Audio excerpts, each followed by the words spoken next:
So, welcome to Conversations on the Couch. I am with Doctor Evangeline today, who is the Program Director of the Nutrition and Food Science degree in University of South Australia. She is an accredited practicing dietitian and sports dietitian with experience in clinical dietetics and clinical teaching. Welcome, Dr. Evangeline, to Conversations on the Couch. My pleasure.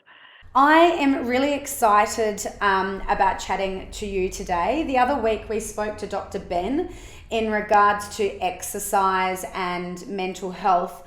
As a gym owner and a personal trainer, we know that exercise is so important, but what you put in your body is probably at least 80% going to create success or failure. And there's a lot of information out there which I think is really confusing in regards to what I call a dirty word, diet. So from your experience as a dietitian, tell me, what is your thoughts on the word diet and what's out there in the landscape in regards to this? Well, it's a bit of a problem, isn't it? Because my occupation has this dirty word in it. So how am I perceived by the public? And it's an interesting thing because a lot of dietitians prefer to be called nutritionists for that very reason, the connotations that diet has in our society. But I'm going to take a step back.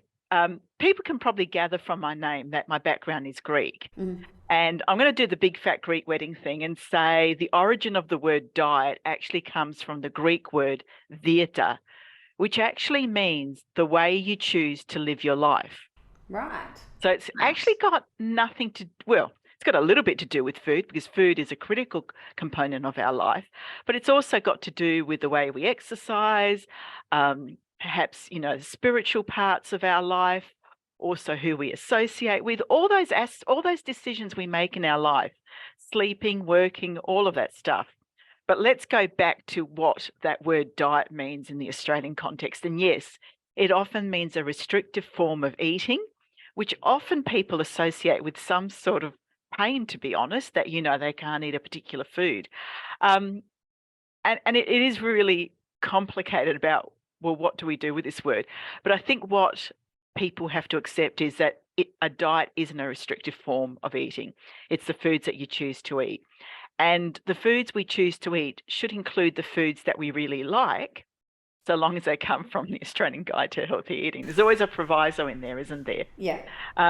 So don't, I've been in this area for 30 years and it is so complex. And it would just be really good if people thought about what they eat as a food pattern. So not focusing on nutrients, not focusing on a particular food.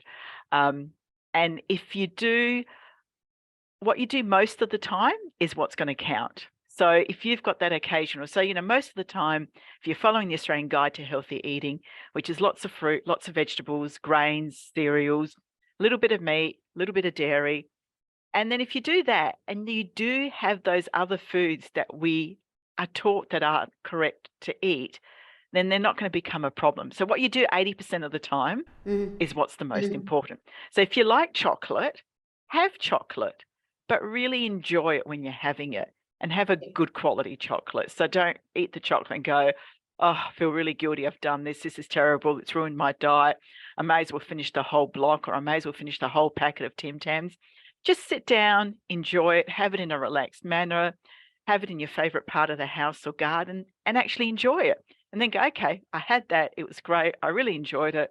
I look forward to when I have it next time. Yep. Now let's focus on eating the rest of the diet. And you mentioned that you had Ben in last time. And it's interesting thing about what's more important, diet or exercise. And, I could probably say diet is, but I won't because both are equally important. But the important thing is you can't outrun a bad diet because your body is actually made by the foods that you've consumed. And we can think about it a bit like a cake. If you use bad quality ingredients, you're going to get a cake that's not quite right. Still a cake, but it may not taste as good. It may not rise as well. It may not last as long, all that sort of stuff. So the quality of the foods you put in is going to help you get those health outcomes you need later in life. And I don't mean by quality like, Lindt versus Cadbury chocolate. I just mean eating those core healthy foods every day. Yeah, yeah.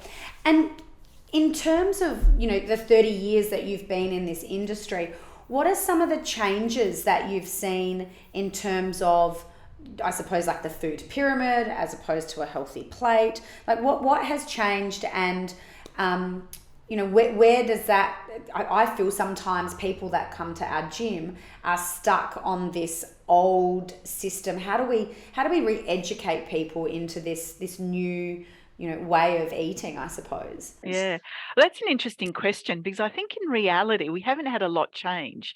So you mentioned the pyramid or the plate. The pyramid's actually been brought out by another group, not the Department of Health, not the Australian government, with the National Health and Medical Research Council. So even if we ignore whether it's a pyramid or a plate, essentially the core foods have been very, very similar. The changes that have occurred is over fat. So in 2013, which was the last iteration of the Australian Dietary Guidelines, we changed from eat less fat to saying eat less saturated fat, because there was no good scientific evidence that fat was actually a risk factor for increasing weight. It was the type of fat that was being consumed. And so that's why that's been removed, and just the focus on eating less saturated fat, which are the fats that we typically find in animal meats and products, and also things like coconut oil and, palm oil. I guess the one thing that has changed is, well, we've always known that processed and ultra-processed foods are bad, but I guess our understanding of it has really grown, and we're aware of exactly how bad they are now and how they influence our health. So right from being containing very little nutrients in them, they also seem to disrupt the microbiome. So the microbiome are the bacteria that live in our body, and we know that the ultra-processed foods seem to have a poor effect on the microbiome. And on the converse, we know that having more fibre in your diet actually improves your microbiome as well. So people have always been rushing around trying to get little bottles of, prebiotics to drink, the bacteria, thinking that's going to make the difference. We actually know it's the fibre that's more critical, because you can have those bacteria, but if you don't give those good bacteria that you're eating the food they need to eat, they're going to die. So it's really about the fibre that's really critical in your diet. So I guess it's just emphasising those things that has probably changed. So it's the fat that's changed, our understanding of the effect of ultra-processed foods, and also just the importance of eating plant-based foods in our diet. In your diet. And I've heard that you're doing some research at the moment on that ultra processed food, and there's a lot of stuff out there, especially in the health industry, about packaged food, whether it be from muesli bars to even ready-made meals. What sort of information and research are you coming across with that? Because we have a lot of people that, time poor, it's too hard to chuck something on a plate, so they're going for these packaged meals. What's the research, and what's your thought process on that? Right. So that research that we did was specifically actually looking at athletes and their use of sports foods. So your gels, the muesli bars, the protein powders, and all those, and what their perceptions were of them, and if they realised that they were ultra-processed foods. So we didn't look at those ready packaged meals. And about half of about majority of athletes realised that they were consuming ultra-processed foods, but they thought the impact of it was negated because they were so healthy and active. But what some other people's research indicates is, even if you have a really healthy diet, eating those ultra-processed foods still forms a risk to your health. So, we do have to be really careful. And I guess there's a difference between processed foods and ultra-processed foods. And the easiest way to think about ultra-processed foods are probably those foods that you could not make in your own kitchen. So we couldn't make protein powder in our own kitchen, because we need special equipment to be able to evaporate the milk, which the protein powder comes from, and to do it under special conditions, like, where it's cold and it's sterile, that nothing happens to it. The other example is chips. So for example, potato crisps that come in a packet, you could make them at home. I'm not advocating that though. You could thinly slice potatoes and deep fry it a few times and you've got your potato crisps. But then you've got Pringles. And Pringles are potatoes, but it's potatoes that have been mashed into a powder and then reformed and then deep fried. And the problem with this is that you're ruining the matrix of the food. And with that when that matrix of the food disappears, and by the matrix, I mean the things that hold the things that make an apple and not a mandarin and not a banana and, you know, all that sort of stuff. And when you disrupt that matrix, the nutrients are going to act differently in your body. So that's the problem with those ultra processed foods. You know, those ready to eat meals, probably old fashioned. And I think people are always referring to being time poor, but I guess it's an investment, isn't it? Because people go to the gym and they see that as an investment for their health. And I'm probably going to be a bit controversial here, but that investment they see in their health, they can actually see. So they can see their muscles forming, they can see they're losing weight, which is all great. But can you see the changes that are happening in your diet because you're potentially eating poor food? And we can't, because if you exercise enough, you're going to lose the weight, right? A lot of things with those ready-to-eat meals is we don't know. Well, we do. We can read the ingredient list, but they're adding ingredients that they would like to add. And so, for example, it might be fruits and vegetables, but they may be adding oils in there that aren't the best oils for us to use. So you're really not being able to choose what you actually want to eat. And I would argue that potentially food prepping at home, if you know what to do, can be just as quick. You know, and if people say, okay, well, I'm going to cook a bolognese sauce, you know, that's got mince in it, it's got a whole lot of veggies, and I'm going to do enough for 3 or 4 meals and freeze it and portion it and then come back to it. And you've still got your ready to eat meals. So by the time you take into account the amount of time it takes you to prep and cook the heated meal, it might be the same as cooking your own meal. So once again, you don't want to be doing it all the time, you know, and if you make it yourself, you're halfway there with a healthy diet. Yeah, no, it is about changing those patterns though, isn't it? And looking after it. I'm really fascinated about the discussion that we had before about fibre, because, you know, fibre is really important, and there has been some research that shows that when you increase fibre in your diet as well, it does help with weight loss. But I didn't understand the connection with the fibre and the microbiomes in your gut health as well. That's really interesting. Really, really fascinating. Absolutely. That's what they survive on. And people can do a really quick experiment at home. You can go from eating your normal diet to cutting out any animal products for 2 days and seeing how that changes your stools. And you'll see the difference pretty well straight away. Just getting that increased amount of fibre, because you're needing to eat more plant food, you know, to replace the animal-based food, will show you. Now, I'm not advocating that you don't eat animal food. I'm not saying you should go vegan, but just to see the transformation in your stools when you go from your normal diet to a solely plant-based diet. And that's because you're changing your microbiome to those healthy sort of microbiome. And there's research that's been done that's shown to have the healthiest type of microbiome, you actually need to eat about 30 different plant foods a week. Wow. Yeah, so that includes things from rice to wheat to rye to, you know, different vegetables, different fruits, all that sort of stuff. So going for 30, so that, you know, suddenly we're going, you've got to have 5 vegetables a day and 2 fruit. But we're actually saying try to have 30 different things a week. And, you know, with the fruit and vegetables, we still know that Australians aren't eating the required amount. So in the last National Nutrition Survey that they did, only 10% of Australians were eating 5 serves of vegetables a day. 10%? So really, really low. Yes. Oh my goodness. Really low. And then you consider the other data that most of the food we throw out because it goes off and we're wasting is actually vegetables. So, and of course we know and what food waste does to the environment. So it's sort of, you know, a circular thing where what's best for us is actually also best for the environment. For the environment as well. I didn't realize it was so low, 10%. Does that correlate to our obesity as well?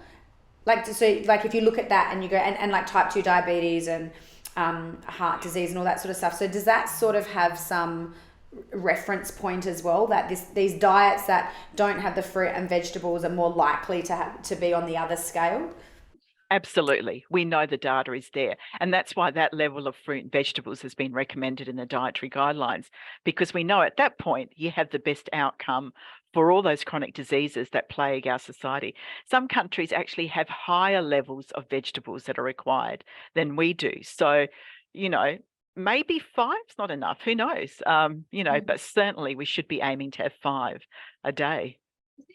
I think sometimes it's an interesting one, because when I talk, because obviously I can only speak within the scope of practice of the Australian Healthy Food Guidelines, and when people sit there and go 5 serves of vegetables, that's so much, and then you go, it's a cup, like it's a cup of salad, like you could definitely have And half a cup of carrots. Yeah, it's really not a lot at all when you break it down. And if you include beans and legumes and lentils in that, then, you can go, okay, mixing it up and reducing the meat intake and getting beans in there once or twice a week is also something really critical and important.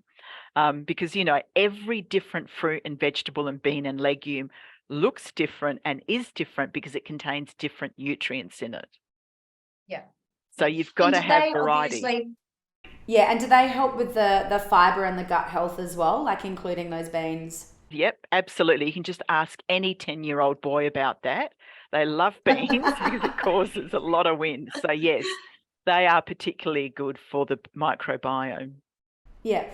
I did some research last year in terms of red meat, and there's a lot of data about the red meat and the correlation with especially Australian men and colon cancer and that sort of stuff. And I was quite fascinated at the level of Australia, and what we were saying was our minimum or our maximum amount of red meat for a week, as opposed to other countries in Europe. Have you done any research on that, or what's your thoughts from a dietitian point of view in regards to red meat in our Australian diets? Because I would assume we'd be pretty high consumers of steak, schnitzels, all that sort of stuff. Absolutely. Look, there's a lot of research out there about that. We certainly know that processed meats, so your salami, metwurst, hams, all of those are actually linked to increasing the risk of people getting gastrointestinal cancers, particularly bowel cancer. And that's why they're in the sometimes group in the Australian Dietary Guidelines. And I think, and I may be wrong, but I'm pretty sure there's a campaign out now with the Cancer Council about getting people to reduce their intake of processed meats because of this very link. So processed meats are the worst ones for increasing the risk of bowel cancer. And then you have red meat. And there's a lot of controversy here about, does red meat or doesn't it cause bowel cancer? Is it problematic? It's probably also linked to the way it's cooked as well. So slow cooked versus, a fast cooked in the traditional Aussie way on barbecues. But what we do know is that eating white meats reduces your risk more so. But then you've got to balance that with people needing extra iron if they've got anemia. So it's not always an easy recommendation to make that people shouldn't be eating red meat. It's a balance between everything. And this is where if people do have concern, for example, there's a history of bowel cancer in the family, or if they have, if they're at risk of anemia quite a bit, where it's best to go and talk to the doctor, maybe get a referral to a dietitian to have your individual situation determined, because there it can be worked out, okay, what's the best way of going forward. But having said that, we do have iron in other sorts of foods as well. So beans and lentils and legumes are a really good source of iron to include in the diet, as are whole grain foods. So looking at whole grain bread, pasta, rice, cereals, all those sorts of things as well. But certainly we know that the healthier diets are those that contain less red processed meat, and then trying to introduce a bit of white meat, including fish and beans and legumes, instead of always eating red meat. Now, I know you mentioned before you're from a Greek background, and I know you've done a lot of research on Mediterranean diet, and it's regarded one of the best diets in the world. Tell our listeners a little bit more about that, because you've done a lot of research on that as well. Why the Mediterranean diet, and what could we incorporate today if we decided that we wanted to change something? What could we incorporate from that into our daily life and our daily nutrition? Yeah. Look, the Mediterranean diet isn't all that different to what we've just been talking about with a healthy diet.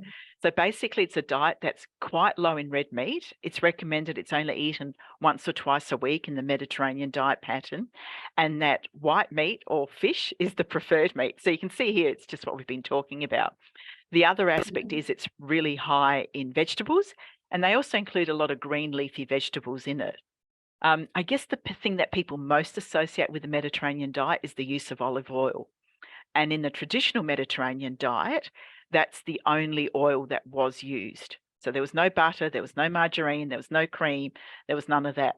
And they consumed about 60 to 80 mils of olive oil a day. Wow. Okay. Or 3 to 4 That's a lot. tablespoons, yeah. So look, Yeah.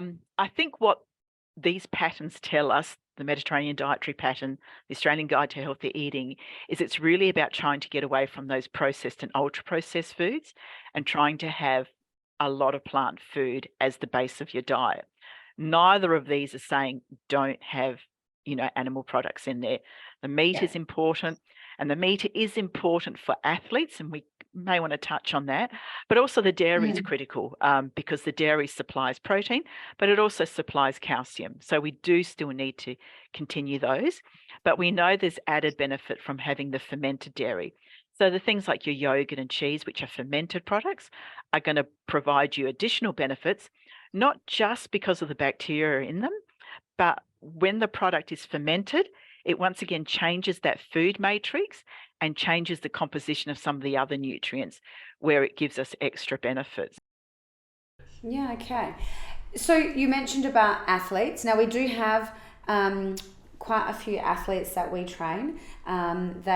Which is amazing. We've got a couple that are going to the Com Games later on this year, representing Australia in their disability sports, and then we've got some other wannabe athletes as well as part of the gym. So I want to touch on two things. I want to talk on supplements, and I just want to preface, I'm not a fan of these, but your pre-workouts, your protein, your creatine, but then obviously like protein is very important for an athlete.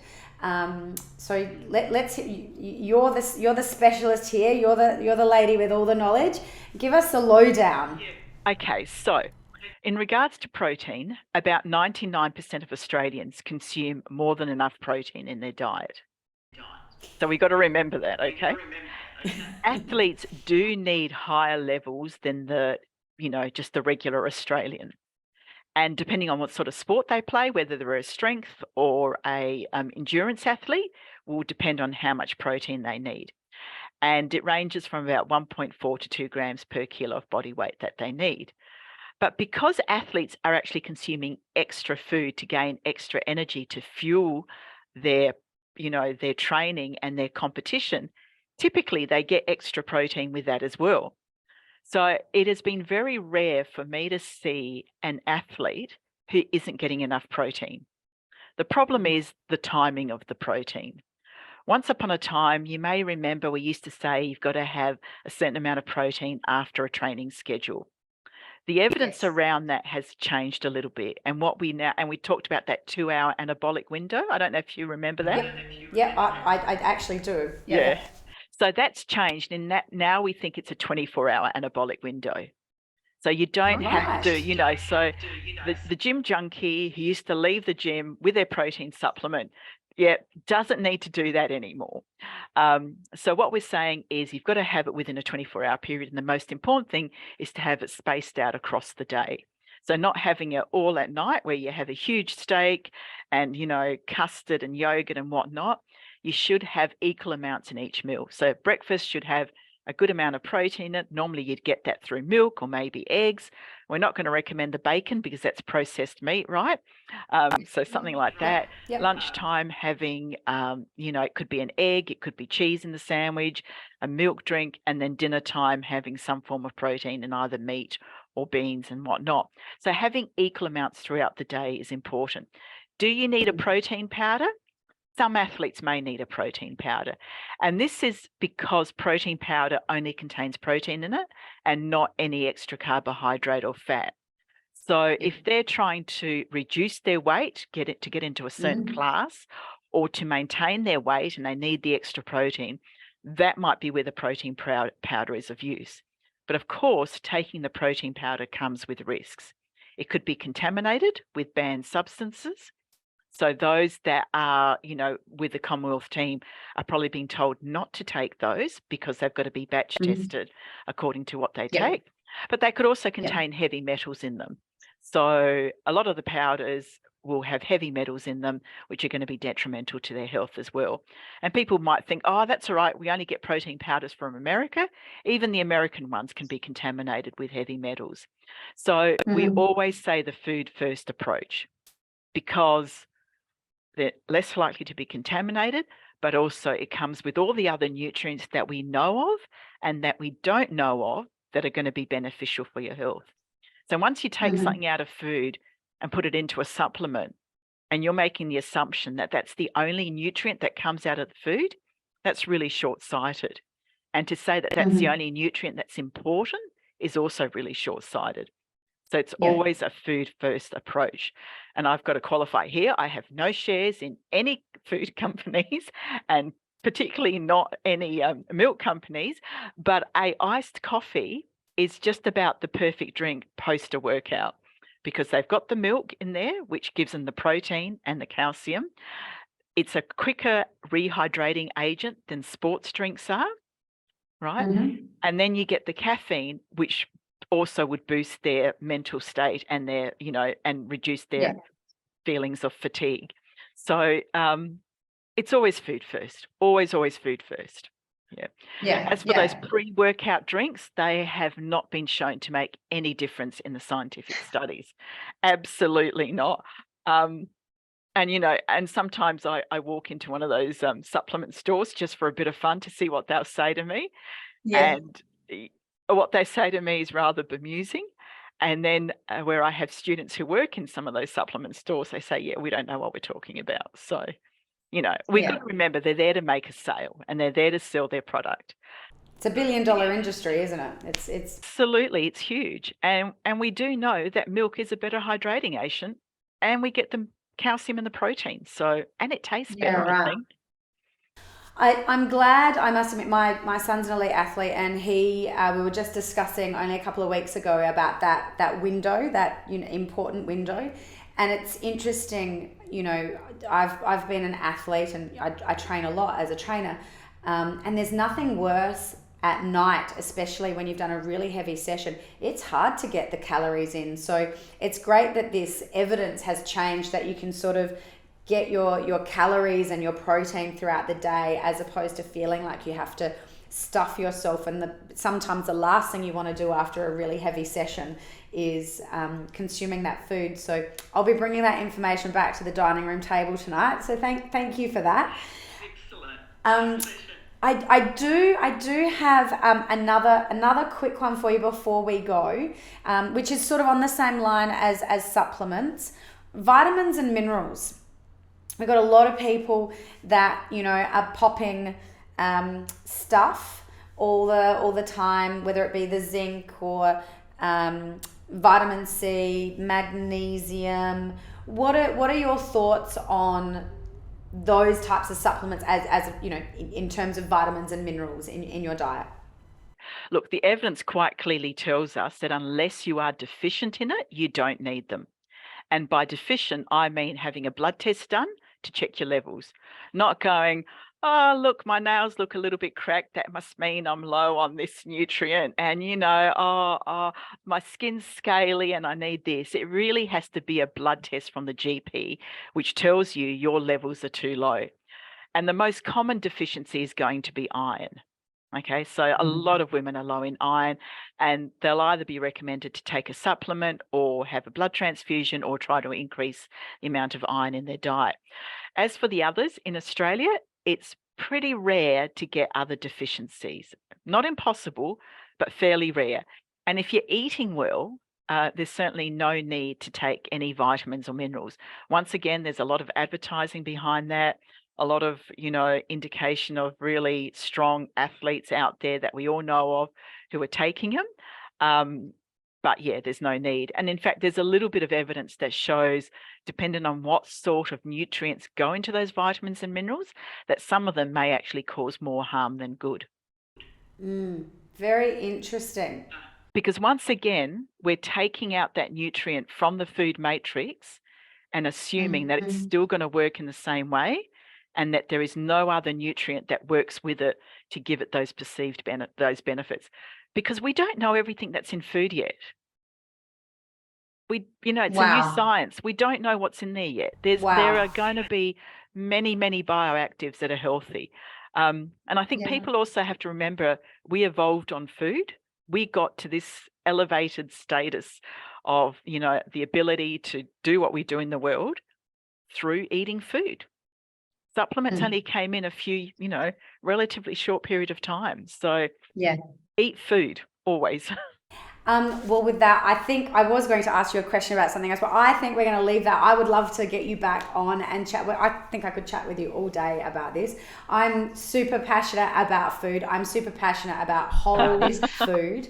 And I think the information that we've got today, I think a lot of our students are going to be really interested in listening to an expert and not just me prattling off all this stuff. So thank you, Dr. Evangeline, for coming onto the podcast today. I've really enjoyed speaking to you.